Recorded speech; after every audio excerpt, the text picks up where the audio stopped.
O beijo veio como um abraço. Foi um gesto de afeto no momento em que o mundo parecia mais calmo, e naquele segundo, a faca encontrou o lugar certo. Judas conhecia o rosto de Jesus. Judas sabia onde apertar. E é exatamente essa proximidade que torna a traição tão devastadora.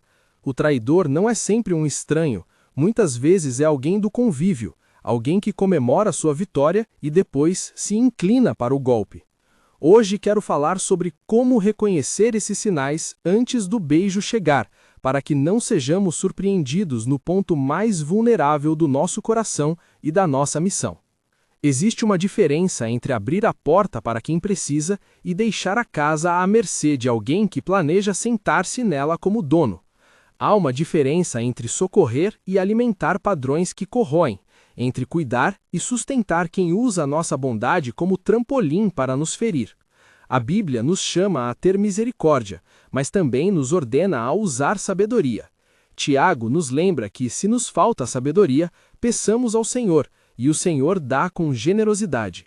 Guardar o coração, como diz Provérbios, não é sinal de frieza, é ato de responsabilidade para com nossa vocação, nossa família e a comunidade que fomos chamados a proteger. Antes de avançarmos nos perfis que costumam ser prelúdios do chamado beijo de Judas, preciso estabelecer algo claro. Isto não é um manual de condenação. Alguns padrões se repetem e são indicadores. Outros simplesmente passam por crises temporárias. Nosso objetivo é aprender a distinguir quando continuar investindo amor e quando firmar limites. A prática que proponho é dupla: oração constante e ação prudente. Oração para que haja convicção e transformação. Ação para que não sejamos instrumento da ruína alheia, nem permitamos que o erro de outro nos arraste para baixo. Se este assunto está falando ao seu coração e você quer acompanhar mais ensinamentos práticos sobre discernimento espiritual, inscreva-se agora.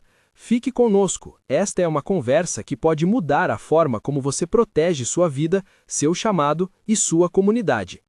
Comecemos então a olhar para os perfis. Em cada maneira de agir, vamos ver o que caracteriza o comportamento, onde a Escritura nos alerta, um exemplo que ajuda a visualizar a situação, sinais práticos que podemos observar e respostas imediatas e piedosas que devemos tomar. 1. O orgulhoso que não aceita correção. Há um orgulho que se veste de confiança e um orgulho que se enraiza na soberba. O orgulhoso acha-se no direito de ter sempre razão, de ser o centro das atenções e de exigir deferência. A queda de Nabucodonosor em Daniel nos mostra que o orgulho antecede a humilhação. Quando alguém se recusa a ver limites para si mesmo, a desgraça muitas vezes vem, e quem parecia aliado no auge pode tornar-se inimigo no dia da queda, apontando culpados e escapando com as mãos limpas. Sinais observáveis. Reage mal a correções pequenas, transforma conselho em ataque pessoal. Exige tratamento privilegiado em reuniões, cultos ou decisões comunitárias. Minimiza ou zomba de quem demonstra vulnerabilidade. Faz-se de ofendido para manipular a opinião de outrem quando confrontado. Suas promessas de mudança são verbais, ações não acompanham. Resposta recomendada. Proteja informações sensíveis e decisões importantes. Não deixe em mãos de quem busca controle. Estabeleça limites claros, responsabilidades delegadas com supervisão escrita. Busque uma conversa fraterna com testemunhas presentes, estilo bíblico de correção. Ore por humildade e peça à liderança da igreja que acompanhe qualquer processo de restauração. Não alimente a narrativa de vítima ou salvador que o orgulho costuma criar. Fique firme em procedimentos. 2. O nécio. O insensato que repete erros sem remorso. A insensatez é diferente do erro humano ocasional. O nécio aprende mal ou não aprende de modo algum. Repete o mesmo comportamento que gera dano e vive em justificativas. Provérbios fala sobre o caminho do tolo que se repete até que o abismo o encontre. No contexto de comunidade, esse tipo de pessoa pode aos poucos consumir recursos, tempo e confiança alheia, até desembocar em traição quando o acuado acusa quem o apoiou. Sinais observáveis. promete mudança após erro e em poucos dias repete a falha com outra justificativa. Evita responsabilidade direta, prefere deslocar a culpa. Sensibilidade curta, admitir erro é raro, o discurso muda, mas a prática não. Usa a emoção para pedir mais oportunidades, sem apresentar plano prático de mudança.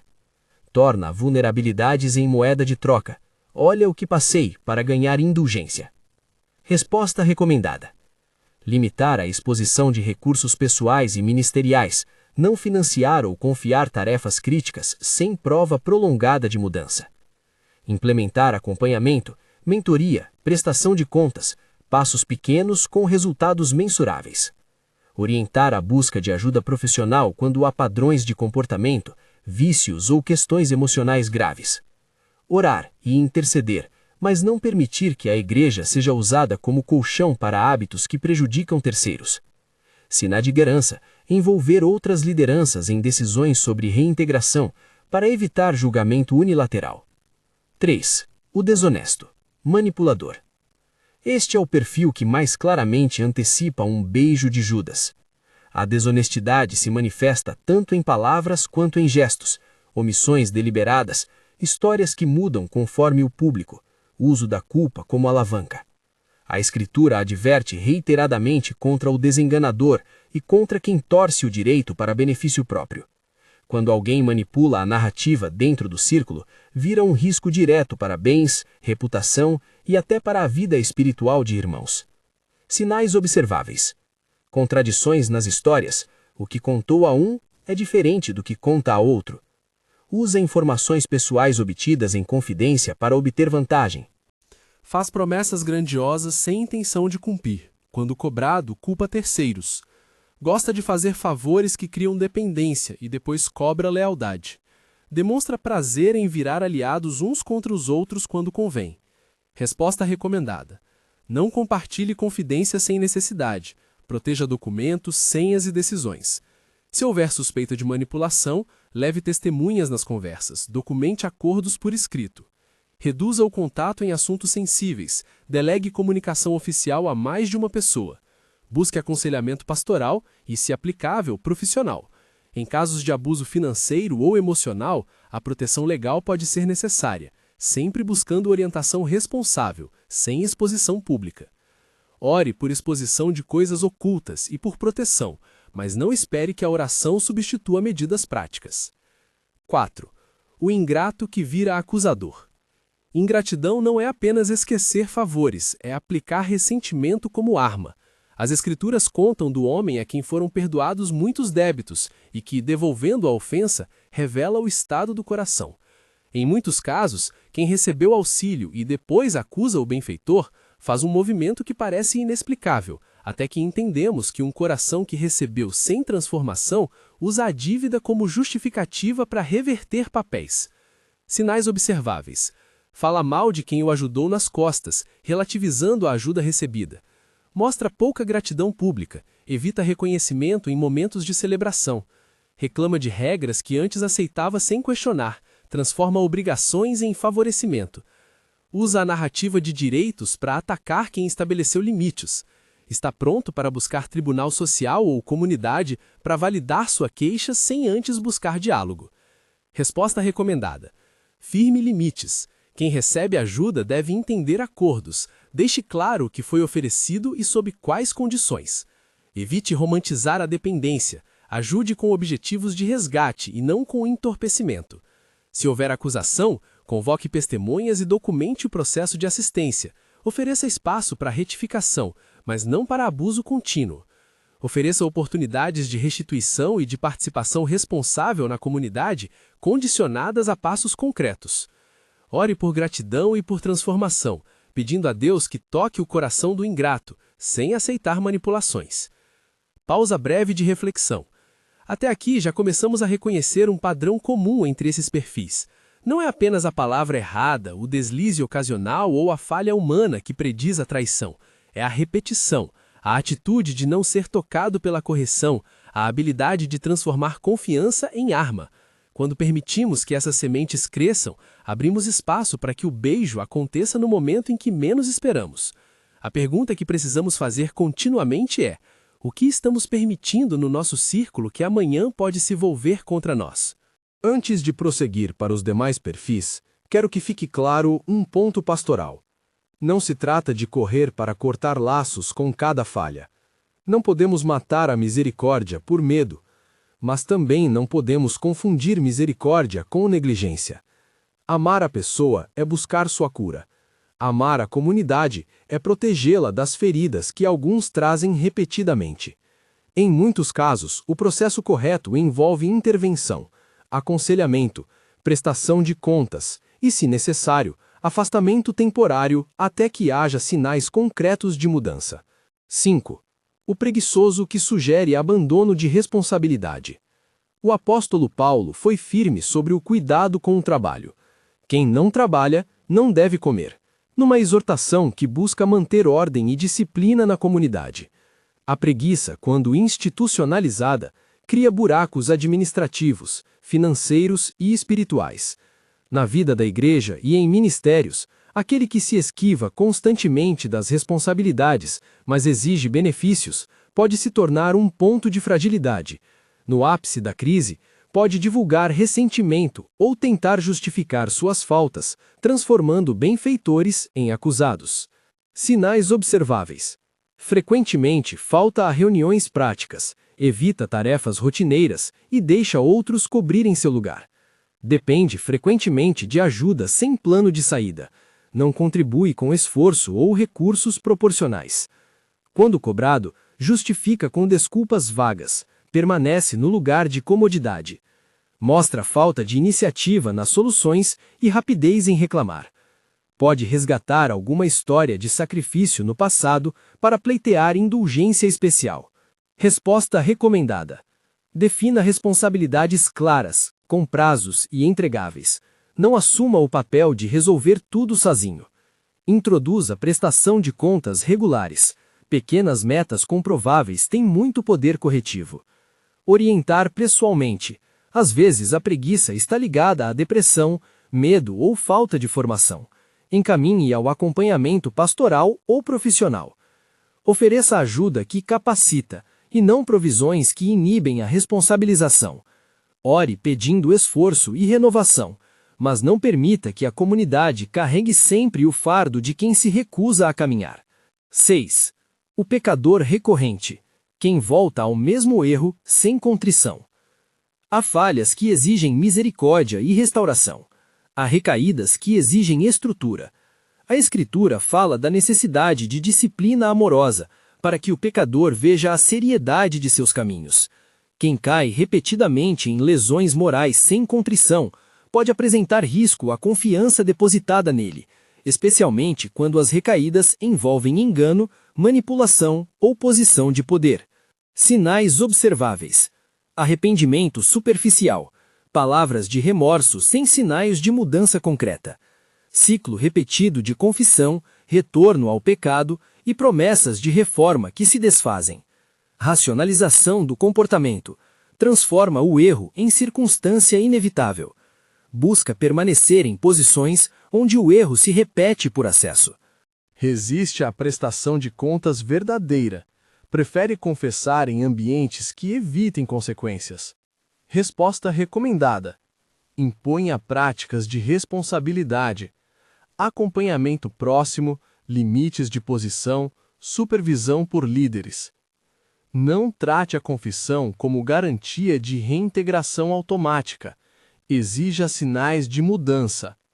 Ofereça tratamento adequado, grupos de apoio, discipulado, acompanhamento profissional quando necessário. Proteja vítimas e testemunhas. A compaixão para com o recaído não pode expor outros ao risco. Ore pedindo arrependimento verdadeiro e restauração, mas acompanhe com ações concretas. 7. O perverso. Quem age com malícia deliberada. Este perfil é o mais difícil de lidar, porque envolve intenção para fazer o mal. A perversidade pode se camuflar em gentileza, mas o traço é que há cálculo e prazer na queda do outro. A Escritura chama a atenção para o maligno que opera disfarçado, e Jesus mesmo alertou sobre lobos em pele de cordeiro. No contexto de liderança e amizade íntima, este padrão quase sempre termina em traição que busca aniquilar reputações, tomar bens ou destruir ministérios. Sinais observáveis: alegria velada com a dor alheia, comentários que minam a autoestima do outro, estratégias claras de dividir para conquistar, fomenta conflitos em silêncio e recolhe os frutos. Frequentemente acessa e manipula informações pessoais e as distorce. Mantém relacionamentos superficiais com muitos, mas confiança verdadeira com poucos, que são cúmplices. Demonstra indiferença com o sofrimento que causou. Evita reconciliação sincera. Resposta recomendada: afastamento firme e imediato de funções sensíveis. Envolver a liderança da igreja para medidas disciplinares. Proteção das vítimas e comunicação clara à comunidade sem expor desnecessariamente.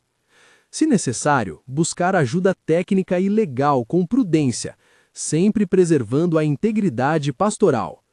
Orar pedindo que o Senhor desfaça planos malignos e proteja o rebanho. Evitar confrontos públicos que alimentem a narrativa do perverso. Trabalhar com sabedoria e estratégia, envolvendo líderes e, quando for o caso, autoridades competentes. Ao apresentar estes 7 perfis, percebemos que não há uma receita simples que sirva para todos os contextos.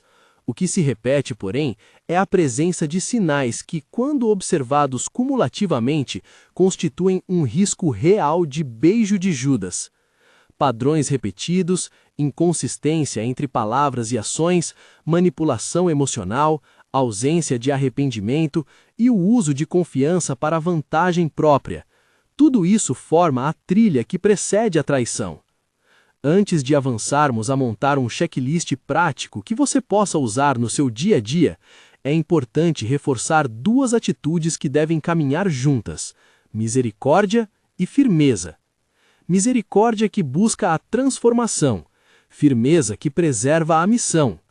A oração é o primeiro recurso, pedir sabedoria ao Senhor, como recomenda Tiago, e clamar por proteção sobre nossa família e ministério.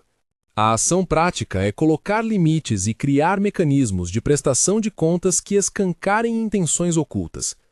Há situações em que o processo de correção é curto e frutífero, outras demandam uma longa estrada de restauração. Há também momentos em que afastamento temporário é o único caminho responsável para proteger outros e forçar que a consequência produza conversão. Em todos os casos, agir com amor e prudência é o que nos distingue do simples cancelamento. É a ação pastoral. Agora chegamos a um ponto decisivo. Ter olhado os perfis já nos dá ferramentas para começar a agir, mas há perguntas práticas que precisam ser respondidas quando os sinais aparecem na sua frente. Como documentar sem ferir a dignidade? Quando envolver a liderança formal? Como comunicar limites sem acusar? Como continuar orando quando o coração arde de decepção? Essas questões exigem cuidado, e é nelas que muitos líderes e membros falham por falta de orientação. Comecemos a estruturar respostas práticas e concretas que você poderá aplicar em momentos críticos. Primeiro passo: não compartilhar informações sensíveis sem necessidade. Em comunidades e ministérios, o fluxo de confiança costuma ser tão valioso quanto o recurso financeiro. Segredos e decisões internas devem ter critérios claros de acesso. Segundo passo: documentar acordos e responsabilidades, evitando que promessas verbais se transformem em versões conflitantes mais tarde. Terceiro passo: buscar conselho coletivo, envolver pelo menos mais uma liderança ou conselheiro cristão quando a situação apontar para risco significativo. Quarto passo: interceder constantemente, pedindo por convicção e mudança. E, finalmente, quinto passo: se a situação envolve dano real ou risco a terceiros, tomar medidas protetivas imediatas, com oração e orientação pastoral. Enquanto você prepara um plano de ação, considere também a importância de um processo de restauração bem desenhado. Restauração bíblica não é retorno automático ao status anterior, sem sinais de mudança. Na prática, envolve etapas, supervisão, prazos e resultados concretos. Isso protege tanto a pessoa que peca quanto a comunidade ferida, evitando que um suposto ato de perdão transforme-se em paternalismo que perpetua abuso. Chegamos então a uma encruzilhada pastoral: sermos fáceis demais em perdoar ou tão desconfiados que nossa misericórdia se torna rara? A resposta está no equilíbrio: presença pastoral que acompanha, disciplina que constrange e oração que suplica pelo milagre do arrependimento genuíno. Não há igreja saudável que funcione sem processo. Não há igreja amorosa que permita que um único coração envenene todo um corpo.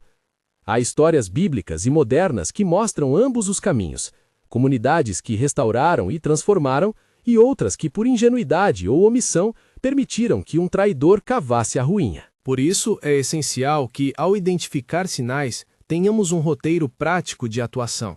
Não para punir por punir, mas para preservar a missão e oferecer caminho de volta a quem realmente deseja mudar. Ao nos prepararmos para desenhar esse roteiro passo a passo, o checklist cumulativo que ajuda a identificar quando o risco se torna iminente, as falas que devem ser feitas na hora certa, as medidas administrativas necessárias e os tempos de oração e acompanhamento, precisamos reconhecer uma realidade dolorosa. Alguns beijos acontecem mesmo quando tomamos cuidado. A vida cai sobre nós com suas surpresas, mas o objetivo aqui é reduzir as surpresas, diminuir a zona de dano e manter intacto aquilo que Deus nos confiou. Termino este trecho pedindo que você avalie com honestidade seu próprio círculo íntimo. Quem recebe seu tempo, seus conselhos, seu dinheiro e suas confidências? Quais desses relacionamentos têm mostrado frutos consistentes de caráter? Quais têm sido marcados por contradições e demandas crescentes? E, principalmente, onde você tem preferido a paz aparente ao invés da verdade necessária? Essas perguntas não são fáceis, mas são essenciais. Elas nos protegem do beijo que fere. Ainda há muito a ser dito sobre como aplicar isso em situações específicas, em ministério, na família, na liderança empresarial, no cuidado pastoral. Existem também nuances sobre como comunicar limites com empatia e como conduzir processos de restauração que não se tornem palco para novos abusos. Vamos tratar dessas estratégias concretas na sequência, aprofundando cada passo prático, exemplos de linguagem na confrontação fraterna e modelos de prestação de contas que preservam a dignidade de todos os envolvidos. Vamos então às estratégias práticas, aquilo que podemos começar a aplicar a partir de hoje, minuto a minuto, quando um sinal do beijo de Judas começa a aparecer. Não são soluções mágicas, são procedimentos pastorais, éticos e práticos, que preservam pessoas e missão, sem abrir mão de compaixão. A primeira atitude imediata é proteger o que é sensível. Em termos práticos, isso significa guardar documentos, limitar o acesso a informações financeiras, não compartilhar senhas e, sobretudo, não delegar decisões finais a quem já demonstrou inconsistência. Proteção não é desconfiança permanente, é prudência até que se recue ou se restabeleça a confiança por meio de sinais claros. Quando um risco aparece, tratamos os bens, as decisões e as confidências como se estivessem sob guarda temporária. Isso evita que a traição tenha efeito destrutivo. Ao mesmo tempo, registre tudo. Anote datas, resumindo o conteúdo de conversas importantes, quem esteve presente e quais acordos foram feitos. Um registro cronológico não é um instrumento de acusação, mas de clareza. Ele ajuda a distinguir memória de narrativa e protege tanto a liderança quanto os que podem estar sendo injustamente acusados. Em ambientes de ministério e liderança, documentos simples, e-mails confirmando o combinado, atas de reunião, planos por escrito, reduzem o espaço para versões contraditórias. Quando decidimos confrontar, façamos isso com método e testemunhas. O modelo bíblico de correção inclui testemunhas e o desejo de restaurar. Marque uma conversa em que haja pelo menos uma outra pessoa de confiança, como registro da tentativa pastoral. Comece a fala com descrições objetivas. Percebi que em X datas houve essas inconsistências. Descrever fatos. Gostaria de ouvir sua explicação. Evite termos acusatórios que já prejulguem o coração. Dê espaço para ouvir, mas mantenha o propósito, avaliar sinais e definir próximos passos. Ofereça caminhos de responsabilidade claros. Em vez de apenas pedir arrependimento, proponha medidas concretas, prestação de contas semanal, acompanhamento por mentor, limite temporário a determinadas funções, acompanhamento psicológico quando for o caso. O processo de restauração deve ser escalonado e verificável, pequenos passos com metas mensuráveis.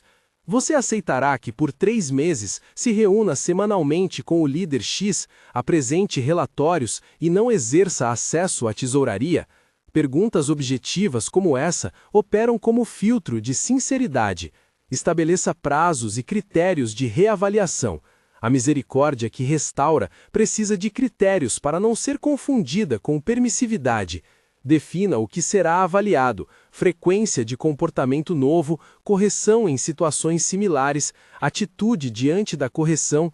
Combine na mesma conversa a consequência de não cumprir, perda de função, afastamento temporário, recomendação de ajuda profissional. Registrar essas condições por escrito é prudente e justo. Proteja os vulneráveis. Se houver indícios de abuso, exploração financeira, violência ou risco real, priorize a segurança das possíveis vítimas.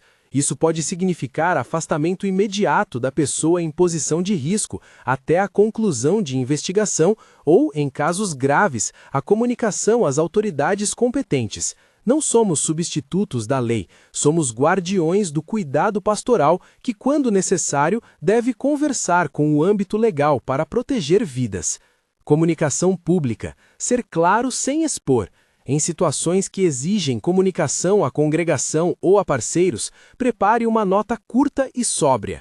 Estamos tratando de um assunto que exige cuidado pastoral. Estamos acompanhando com liderança e tomando medidas para proteger a comunidade. Evite detalhes que possam expor ou embaraçar e, ao mesmo tempo, não deixe o silêncio criar boatos. Transparência é exercício de sabedoria equilibrada com preservação de dignidade. Quanto a recursos materiais, implemente processos que limitem riscos. Dupla assinatura para retiradas, prestação de contas mensal revista por mais de uma pessoa, controle sobre acesso a contas e documentos. Em muitos lugares, medidas simples de governança evitam que uma pessoa, por sua escolha, consiga tomar decisões que afetem toda a comunidade. Em situações de escândalo, resista à tentação de agir por impulso. Reagir emocionalmente costuma agravar. Forme um pequeno conselho de emergência com líderes de confiança, 3 ou 4 pessoas que possam trabalhar com calma. O procedimento deve priorizar investigação, proteção de vítimas, comunicação responsável e oração.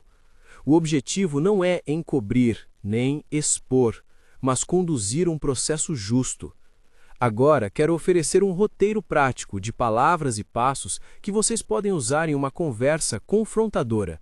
Linguagem que protege a dignidade e tem clareza de propósito.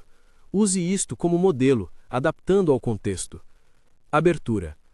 Obrigado por vir. Trouxe nome da testemunha para que possamos ouvir sua versão com equilíbrio.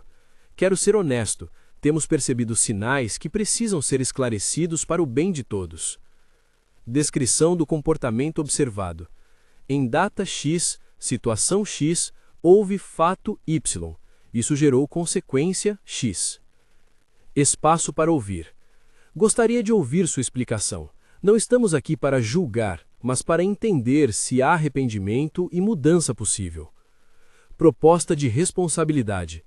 Proponho que nos comprometamos com estas etapas: acompanhamento semanal com o nome X, prestação de contas por escrito, suspensão temporária de função X por X semanas e participação em grupo, terapia ou mentoria.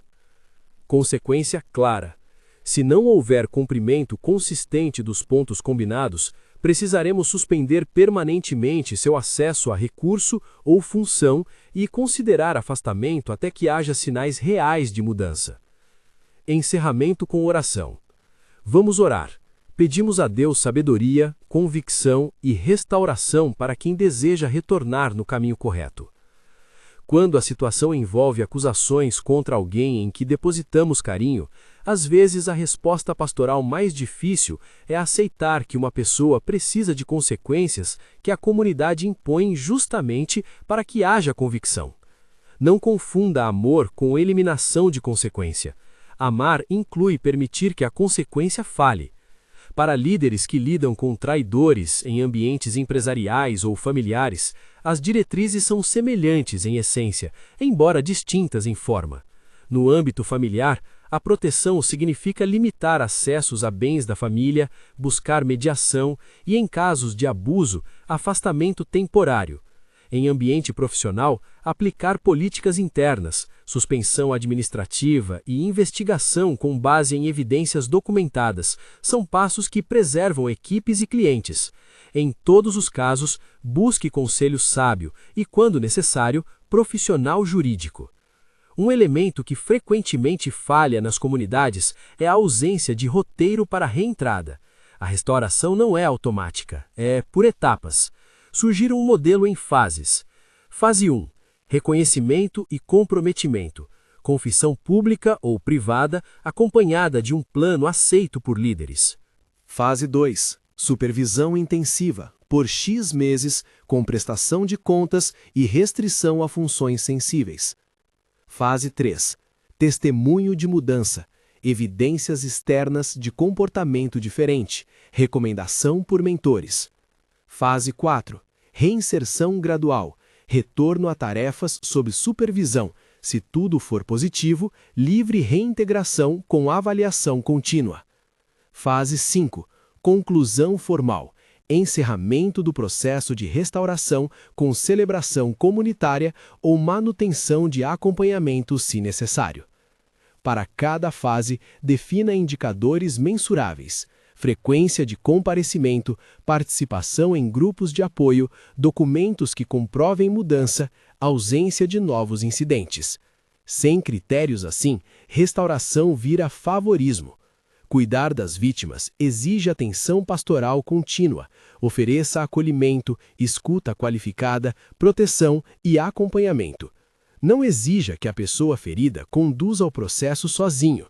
Não peça que faça esforço extra para perdoar sem que haja reparo e garantia de não repetição. Perdoar é mandamento, garantir segurança é responsabilidade comunitária. Há também um cuidado íntimo com a liderança. Não deixem que a experiência de traição se transforme em amargura crônica. Líderes que foram feridos precisam de acompanhamento, aconselhamento e tempo para sarar. A amargura corrói decisões futuras e abre portas a julgamentos severos. Busquem irmãos que acompanhem e intercedam, façam avaliações pessoais dos riscos de confiar novamente. Discernimento não é sinônimo de paranoia. Cultivar um ambiente em que todos são tratados com dignidade e responsabilidade é o objetivo. Estabelecer procedimentos e limites é diferente de tratar cada gesto de carinho como potencial perigo. A diferença está na proporcionalidade. Uma suspeita leva à investigação e proteção, padrões repetidos levam a medidas progressivas e, quando necessário, afastamento. Quero ser prático. Aqui está um checklist que você pode imprimir e adaptar para a sua igreja ou ministério. Não é definitivo, mas é um roteiro de ação. 1. Observe sinais acumulativos, inconsistência entre palavras e ações, manipulação, ausência de contrição repetida. 2. Proteja imediatamente informações e recursos sensíveis. 3. Registre interações importantes com datas e testemunhas.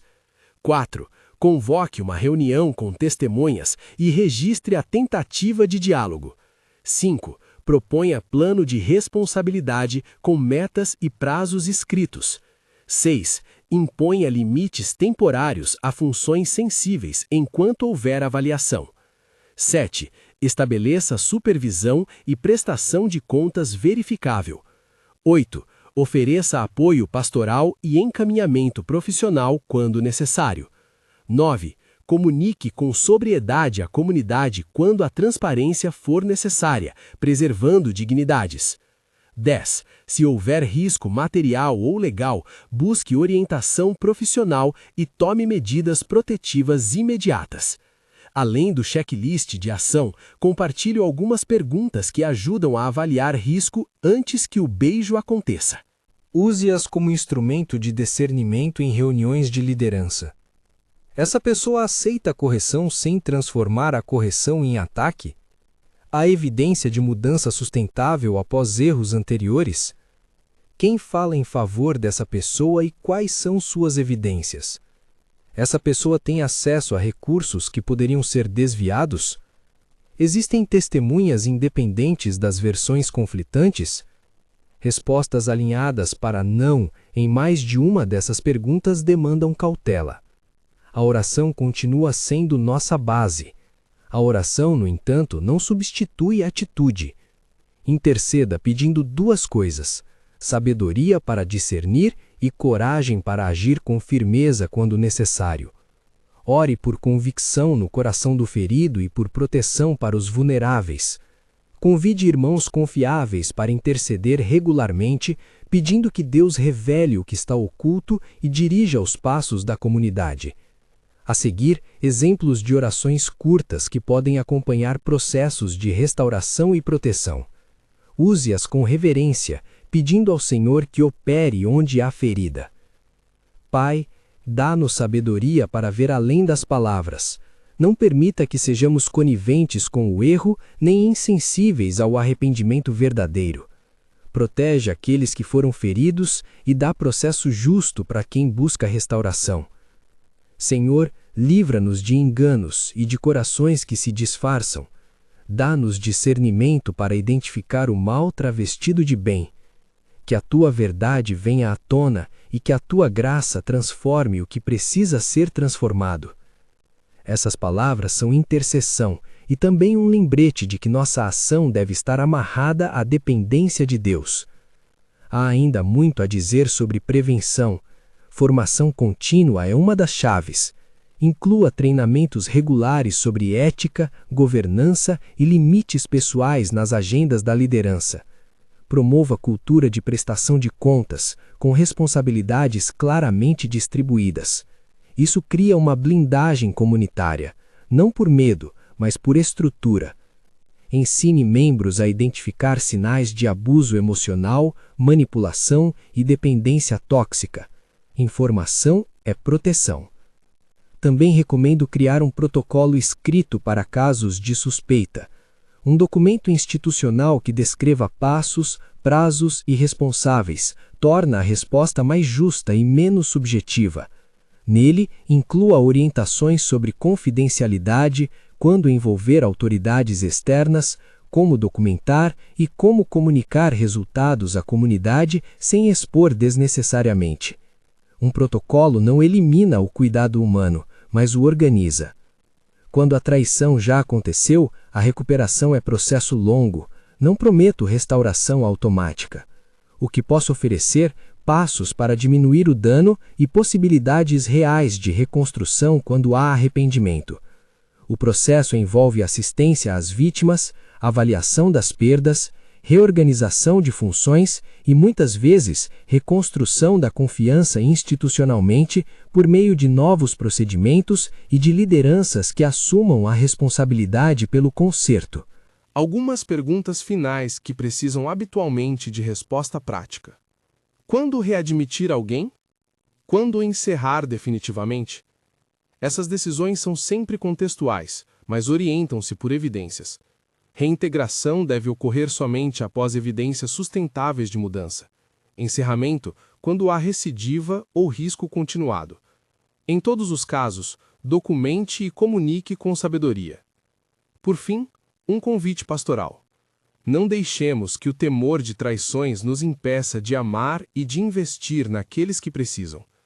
A linha que separa prudência de amargura é a oração contínua, o acompanhamento e a responsabilidade mútua.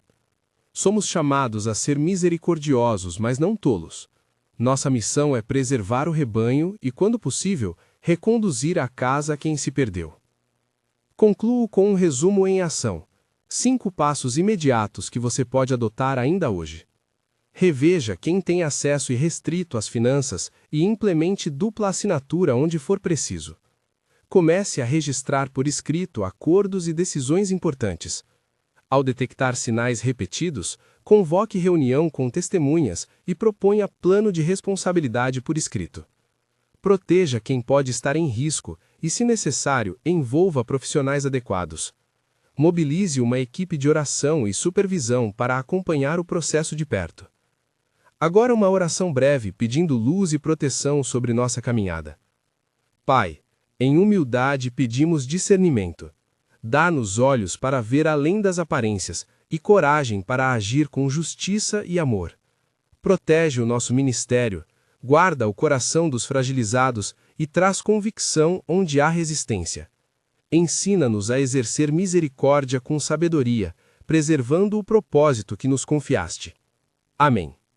Se esse ensino tocou você, compartilhe nos comentários uma experiência que marcou sua vida e envie este vídeo a alguém que precisa aprender a reconhecer sinais antes do beijo que fere.